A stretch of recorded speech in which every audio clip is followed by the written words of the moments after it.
Hello and welcome to Maths with Jacob.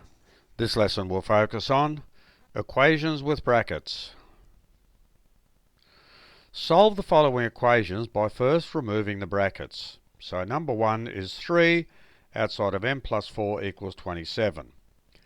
So when we remove the brackets, we multiply the 3 by each term inside the brackets. So that gives us 3m plus 12 equals 27. Now we subtract 12 from both sides because that's a plus sign. That gives us this line here. When we simplify that one, they cancel out, and 27 minus 12 is 15, so that gives us 3m equals 15. After that, we divide both sides by 3, so 3m over 3 is 15 over 3, and that gives us m equals 5. So if you remember, this is similar to the previous video where we solve two-step equations.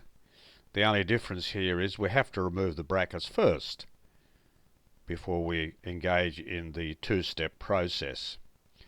Number 2, 7 outside of m minus 2 equals 63.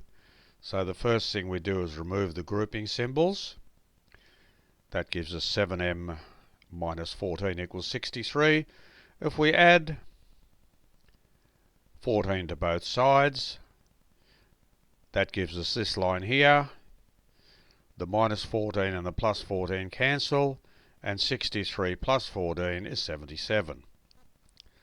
So 7m equals 77, so we divide both sides by 7, which gives us that line here. The 7's cancel. 7 into 77 goes 11. And like the previous lesson, we have a two-step equation here.